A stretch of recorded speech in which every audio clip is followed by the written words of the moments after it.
Good morning. This morning I'm going to harvest some of my comfrey. If you can see, it's blooming, which means it's a good time to harvest it.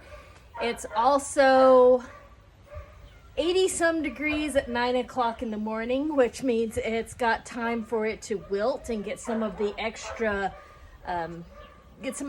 moisture out of it, so that when I put it in a tincture, it won't have so much moisture in it that it goes bad. So it's pretty thick plant and it likes moisture really well. So I'll make sure that I leave it out to wilt a little bit first before I bring it into tincture. I've got a bread tray that I'll set right on the corner of my fence, and that'll give me a place for it to, actually it'll be right behind the cameras where it's going to sit. So I'll be setting it right behind the camera here, and that's where I'll put my comfrey leaves and comfrey to wilt, so that it'll be ready for me to tincture later this afternoon, because I just bought a brand new bottle of vodka. Yay! Now, I like to pick up the ones that have fallen down on the ground first, and I'll just snip them off with a pair of scissors. And that way, it kind of keeps the ones that are collapsing over.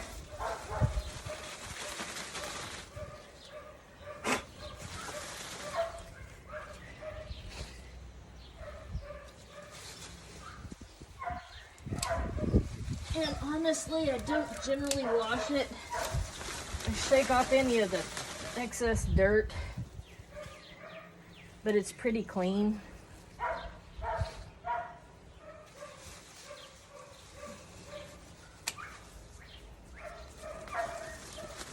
This gets it out of the way, some of the other stuff I'm doing. But you know it's ready when it starts putting on a little bit of blossoms.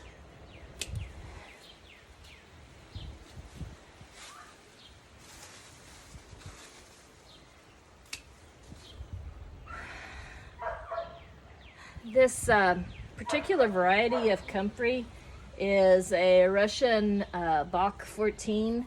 It produces a really high amount of alatonins in it. So that means it's got really good healing properties. Comfrey is used to help things heal. So like, you don't want to put it on a deep cut, because if you put it on a deep cut, then it might heal on top before it heals on the bottom, and that's bad. You want it to heal from the underneath up. But it's good for like broken bones or things that you're having a hard time getting healing. Scrapes it's really good for. I like the tincture for when you stub a toe or when you mash a finger. A few drops of the tincture in a small amount of cool or cold water will really help it heal faster and feel better faster. So I'm going to continue doing this, and after it's wilted, I'll come back and show you a little bit more about processing it.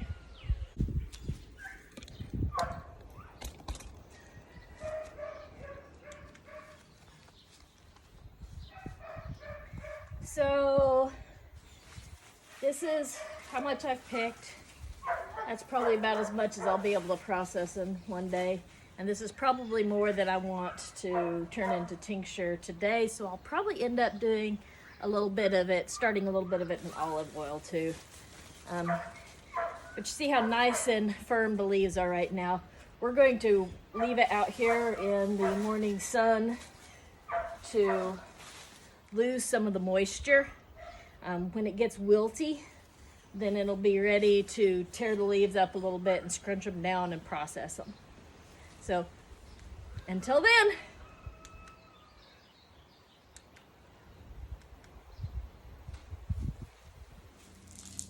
part 2 of the great comfrey tincture.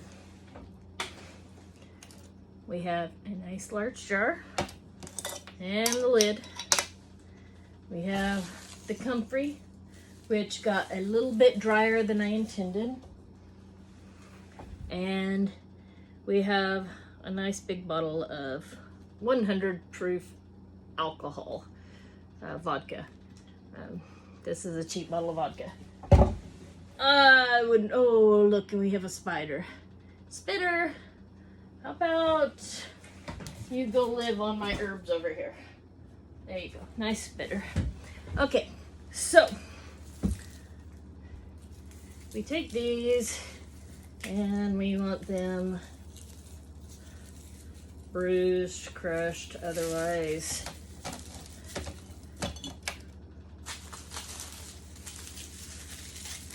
torn up and put in here.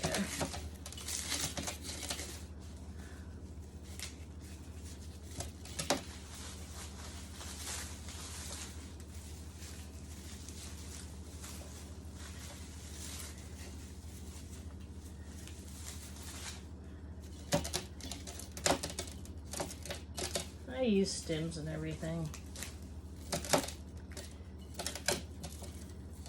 Poke, poke, poke, poke.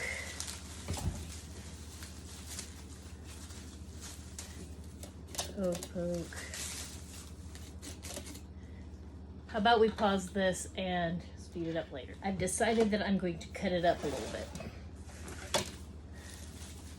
So this is basically because I let it dry longer than I intended.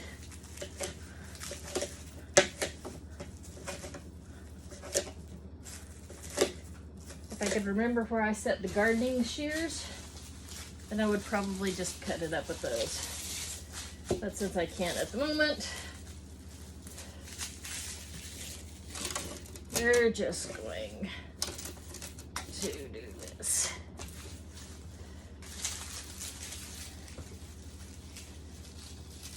Now there's probably going to be more than I need here for this. What's left I'll put in a crock pot with some olive oil and start cooking that down for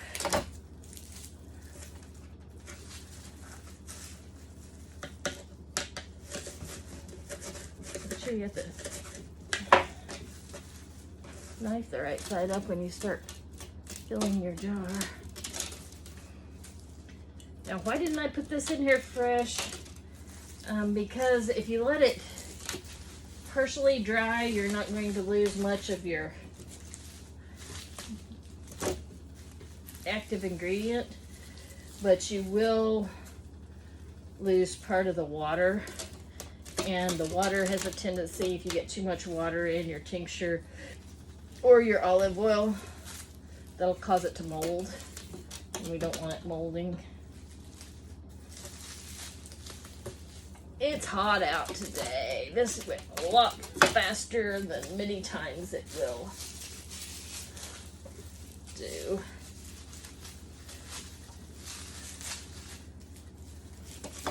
Try to get plenty of leaf in there.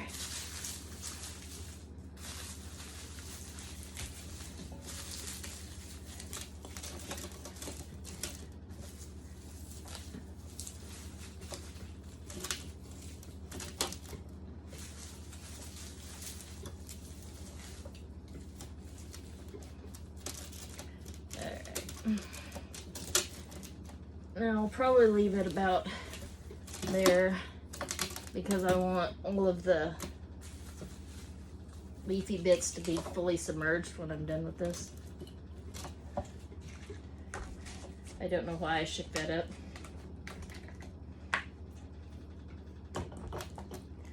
And in goes the vodka. This is nice warm vodka because it was out in my car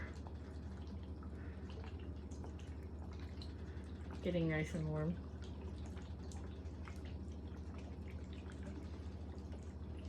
So I'll prep this like twice like this.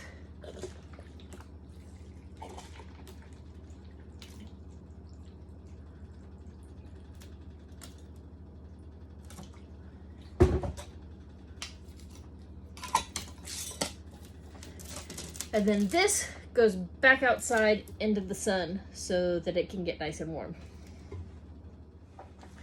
Okay, now we're going to put the rest of it in this crock pot, and we're going to, all the rest of this is going to go in this crock pot, and it's going to go on low, and then we'll put olive oil in there. So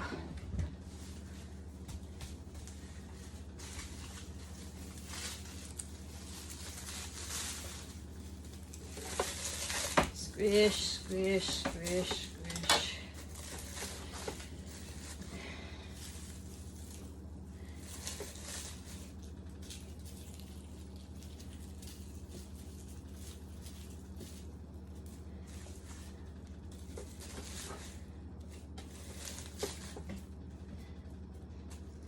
All the little leaf bits will get strained out. So, and you don't have to totally cover it with olive oil.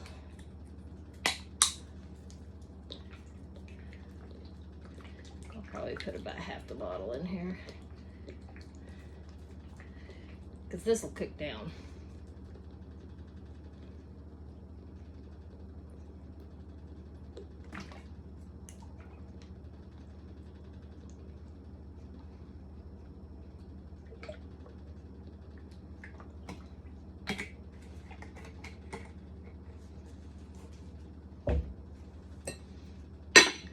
Put the lid on it, and we'll cook that probably the rest of the day on low. Basically, that's the same thing we do with the tincture, is by putting it out in the sun in a glass jar. We're cooking it.